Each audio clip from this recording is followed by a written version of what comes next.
2018 ची आशिया कप स्पर्धेची फायनल बांगलादेशने भारतासमोर 223 धावांचं लक्ष्य ठेवलं आणि या धावांचा पाठलाग करताना मात्र भारताची फलंदाजी ठेपाळली।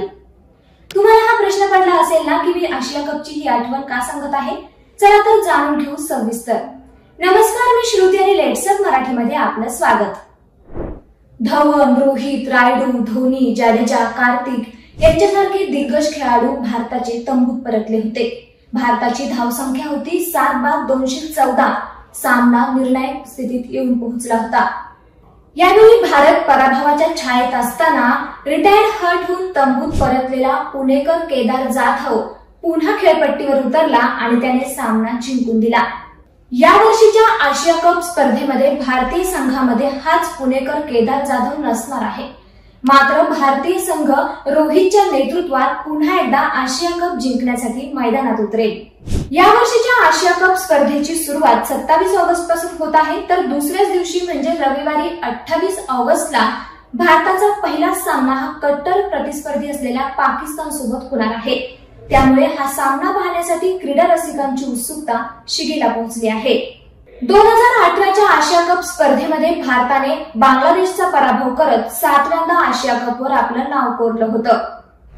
तर आता पाहूयात आशिया कप स्पर्धेचा नेमका इतिहास काय आहे, त्याचबरोबर आतापर्यंत कोणत्या संघाने आशिया कप स्पर्धेमध्ये सर्वाधिक वेळा विजेतेपद पटकावलं आहे। साल 1984 पासून आशिया कप या स्पर्धेचं आयोजन केले जातं। त्यानंतर जवळपास 2 ते 3 वर्षांनी या स्पर्धा आयोजित केल्या जातात। त्याचबरोबर ही स्पर्धा 2 फॉर्मॅटमध्ये खेळली जाते, म्हणजेच T20 आणि एकदिवसीय या 2 फॉर्मॅटमध्ये ही स्पर्धा खेळली जात असून यामध्ये आशिया खंडातील भारत, पाकिस्तान, श्रीलंका, बांगलादेश, UAE, अफगाणिस्तान यासारख्या देशांचे संघ सहभागी होतात।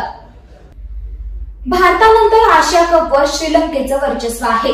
श्रीलंकेने आतापर्यंत 5 वेळा आशिया कप पटकावलाय, तर पाकिस्तानला मात्र 2च वेळा आशिया कप जिंकता आला। पाकिस्तानला आशिया कपची ट्रॉफी जिंकण्यासाठी 16 वर्ष लागली, तर भारताने 1984 मध्ये स्पर्धा सुरू झालेल्या वर्षीच पहिल्याच हंगामात आशिया कपवर आपलं नाव कोरलं। तर 1986 साली श्रीलंकेने आशिया कप पटकावल्यानंतर सलग 3 वेळा म्हणजेच 1988, 1991 आणि 1995 असं सलग 3 वेळा भारताने आशिया कप पटकावला आहे। त्यानंतर 1997 मध्ये पुन्हा एकदा श्रीलंकेने आशिया कप जिंकला आणि त्यानंतर 2000 मध्ये पाकिस्तानने पहिल्यांदा आशिया कपवर आपलं नाव कोरलं। तर 2004 आणि 2008 मध्ये सलग 2दा श्रीलंकेने आशिया कप जिंकला, तर 2010 मध्ये पुन्हा एकदा भारताने आशिया कपचं विजेतेपद पटकावलं।